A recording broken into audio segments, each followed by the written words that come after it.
Trump's pardon of the former president of Honduras, Juan Orlando Hernandez, or JOH, is a lot more crazy than I think the mainstream media is going to cover. Trump is saying that this guy was set up. Why is he saying that? What was he set up for? As U.S. Attorney Jacob Gutwillig put it, he paved a cocaine superhighway to the United States protected by machine guns. Prosecutors have JOH directly saying, "Shove the drugs up the noses of the gringos." So maybe that was just taken out of context. What's crazier is this guy is actually convicted of what Trump says Nicolas Maduro of Venezuela is currently doing. The president several days ago said it was his intention to pardon the former president of Honduras, who was a convicted drug trafficker. And yesterday on Air Force One, the president said that if someone sells drugs in that country, that doesn't mean you arrest the president and put him in jail for the rest of his life.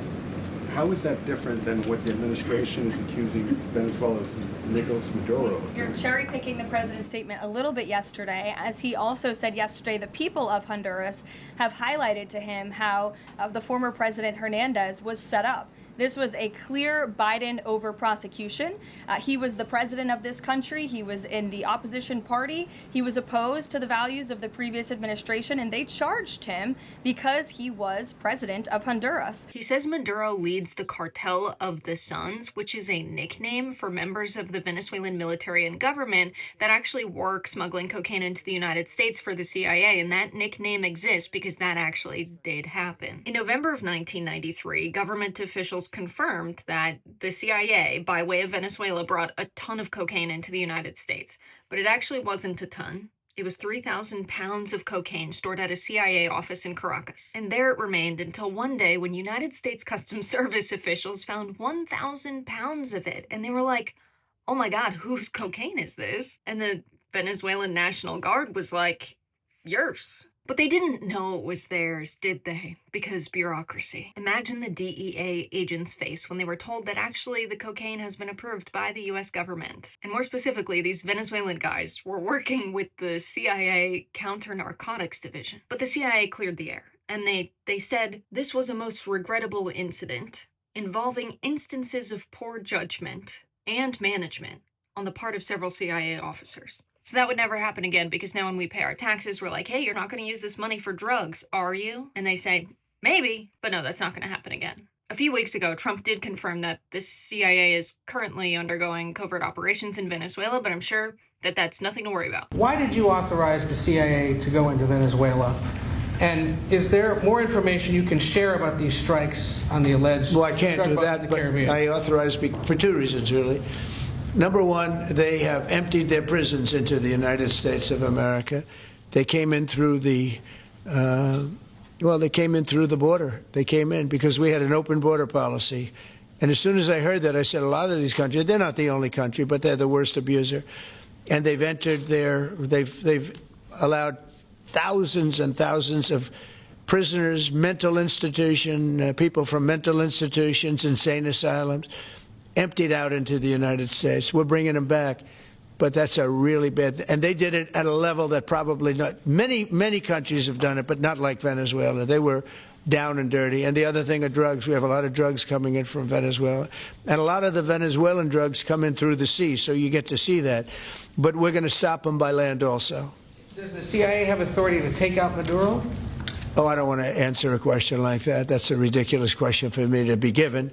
Not really a ridiculous question, but wouldn't it be a ridiculous question for me to answer? The overt operations might be something to worry about. We're just going to kill people that are bringing drugs into our country. Okay? We're going to kill them. You know, they're going to be like dead. Promises made, promises kept. They did, in fact, kill over 80 people so far. They've destroyed approximately 20 boats. And the former DEA chief, Mike Vigil, said that they're probably killing fishermen. He told The Guardian he believed a lot of those on the fast boats were impoverished fishers who, in some cases, might have earned $200 a month for transporting drugs. So they're just carrying a brick here or there. And we kill those guys, but we pardon JOH, who's been convicted of being a drug kingpin. That does seem kind of suspicious, especially because Trump's whole thing right now is we gotta get rid of the bad guys bringing drugs to the United States. You want to keep drugs out of the U.S. Right. Can you explain more about why you would pardon a notorious drug trafficker?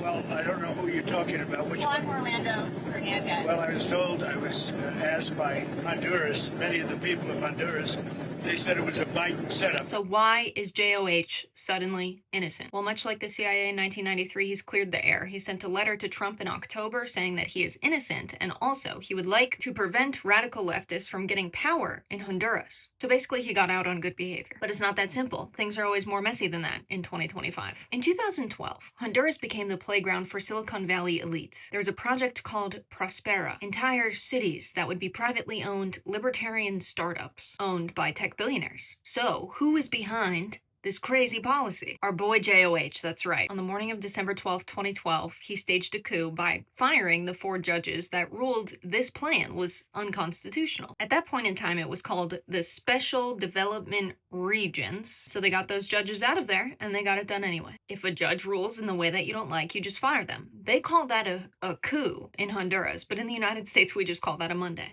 Anyway, in Honduras in 2012, those judges deemed the Special Development Regions project unconstitutional. They called it something new, the Zones for Economic Development and Employment, or ZEDEs. So who would buy a Honduran city? Sam Altman, Mark Andreessen, and Peter Thiel.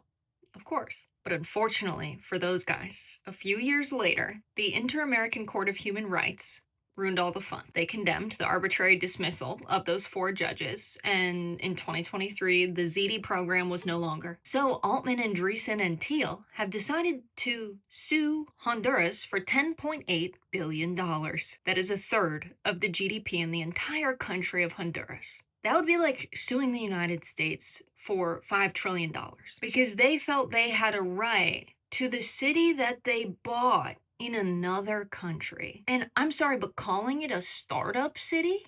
There's already a name for when a bunch of rich guys go to another country and buy a town. That's called colonization. You have a colony. I can't go to the grocery store and only ring up half of my food items and call it grocery maxing. That is called theft, but these guys will get away with anything. They're suing them in the World Bank International Center for Settlement of Investment Disputes, which is famously known as an institution founded by a bunch of locals in Honduras, of course. So yeah, we know how that's gonna go. But Peter Thiel is also the guy who gave the most money ever to get a certain senator in office named J.D. Vance, who also happens to be the vice president of the United States right now. I'm sure that's entirely unrelated.